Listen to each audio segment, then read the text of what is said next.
School kind of killed my reading for fun vibe this month.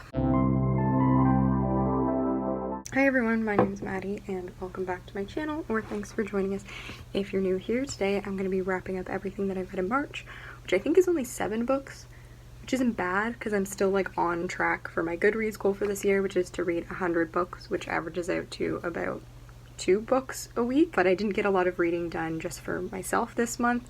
It was just I had a lot of like overlapping with when I had to read novels for class, and that kind of left me pretty drained for reading just for fun. So the first book that I read this year is, well, was actually a play, and it's called The Roaring Girl, and it's from the, I never know if it's pronounced Jacobin or Jacobin period, that period of time, and essentially it follows this character who wants to get married to someone, but his dad doesn't really approve of the match, so he's like, okay, here's what we're gonna do. I'm gonna tell him that I'm marrying this girl who everyone thinks is, I think her name's Moll, like she's like wild and she wears men's clothing and everyone thinks she's not great. So basically the plan is that his dad will be so upset with that he'll let him marry the girl that he originally marries. I found the language for this one so difficult. Maybe I would have understood it better if I like watched it instead of reading it, and I found that really hard when I was going to rate it on Goodreads because I was like, I don't feel like I can make an accurate rating of this because I don't feel like I fully understood it. I don't mind reading Shakespeare and I don't really struggle with that language. I don't know if it's because this is from a different period and the language is different, or if it's just the writing of the authors, but I found it very difficult to stick with this book, and I kind of had to like drag myself to finish reading it for class, and even then I was trying to Google synopsises, which was hard because it's not as popular of a play, because I was like, I read it, I don't know if I understood anything that happened. After that I read Novae. I discussed this in my Webcomic Wednesday video, so I will link that up here if you want to check it out, but essentially it follows an astronomer and a necromancer who fall in love with one another, but there's also this strange murder mystery going on in the town where it seems like this rabid dog is killing people and they don't really know what's happening. It's a really great story, it has some lovely ace representation, and there's also the use of sign language throughout the story, which is pretty great too. We love seeing some lovely representation on page, and that's a webcomic as well, and you can read it for free, but like I said, all that information's in my Webcomic Wednesday video if you want to check that out. After that, this is where I was reading 2 novels for class at the same time.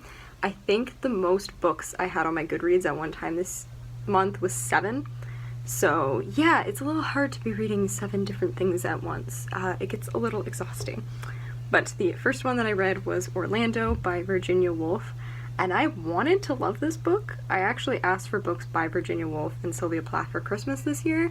I like save a lot of Virginia Woolf quotes that I end up seeing on Pinterest or different places, so I've always wanted to read her, and I found this book painful to get through.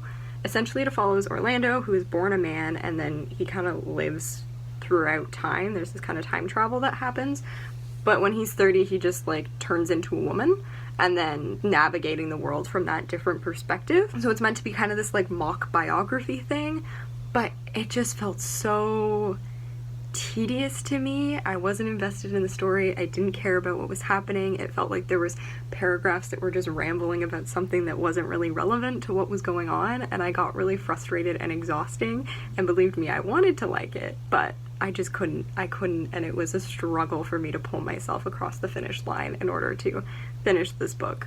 Because straight up there's just like a line where it's like, oh, and then she was holding her firstborn son. It's like, cool, didn't even know she was pregnant, but we've spent like 12 paragraphs talking about what the sun looks like outside. I don't know. I have to say I'm disappointed, but it wasn't a classic that I enjoyed. And then after that I read the Gilda Stories, which is by Joel Gomez, and this is a vampire story, and it follows a black lesbian vampire who is a former slave, and then she escapes, ends up finding her family, this vampire Gilda and Bird, who take her in, and then eventually she takes Gilda's name. It's kind of her experiences throughout time, so each chapter it'll like jump a couple decades, maybe a few years, maybe more than that, and kind of following her experiences throughout time.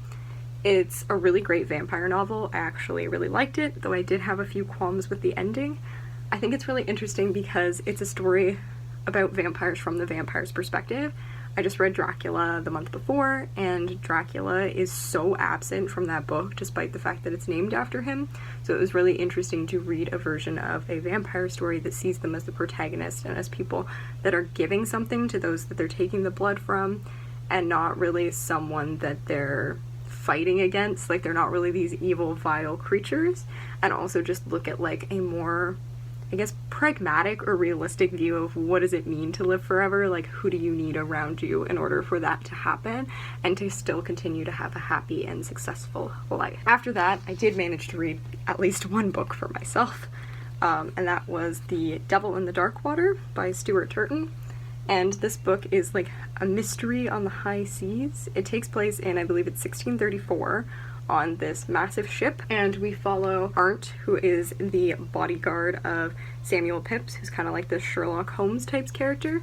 Samuel's been locked up and put on the ship for a reason, and there's a whole cast of characters that come along in this story, but before they leave, the ship is threatened by a leper telling them that it's basically cursed, and then all these things start happening on board, so they have to try and figure out if there actually is a demon, and if so, what is going on.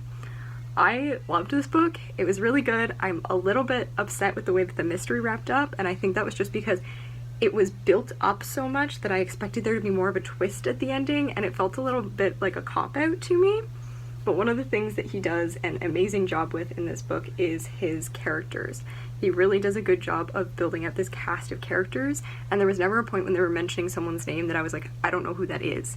He kind of apologizes for that in the end, because on a ship that size there should be more people, but I think it works for him to cut down that many people so that way you're not lost and you're able to be like, oh, I know who that is, and still feel a connection with those characters when things happen with them, and not just like, who is this random person that's just showing up out of nowhere. And then the last book that I read this month is, oh gosh, it's upside down, Chasing the Scream by Johann Hari. I've actually been reading this book for January. This is one of the 3 books that I was reading for the opioid crisis class. I think I touched on it briefly in a video when I was talking about how I read as much as I read at a time, and I'll link that video up here as well.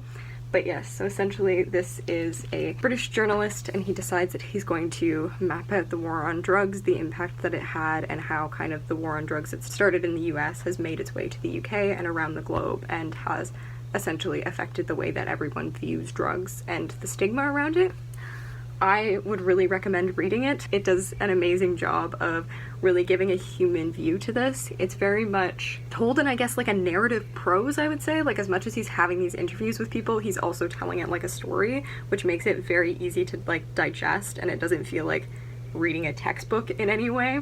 I love this class. I think I'm going to do a video once I finish up the other 2 books that I'm reading for this course and just talk about reading and learning, and just, I have so many thoughts on the way that the drug war is put together and the opioid crisis in general. It's such a mess. It's just basically like a stigma that's been ingrained, that's been racialized, that's been targeting minorities, and it's a disaster. And it's crazy how, like, in today's day and age, we're still unwilling to like let go of those prejudices and those maybe false ideas that we have around people who use drugs, to be able to like graduate to a system that supports them better.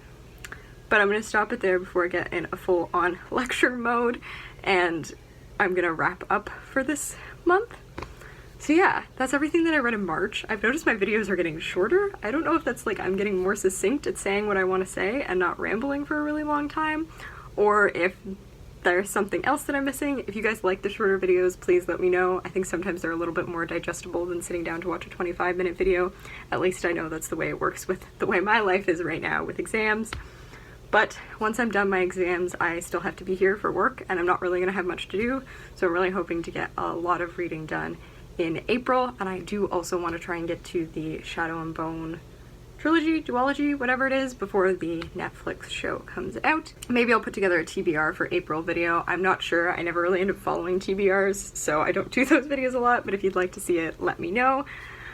As always, I love hearing from you guys. Make sure that you subscribe and ring that bell. Likes, comments, all of that stuff is really appreciated, and I'll have lots more content coming your way this week, so keep an eye out for that, and thanks for watching.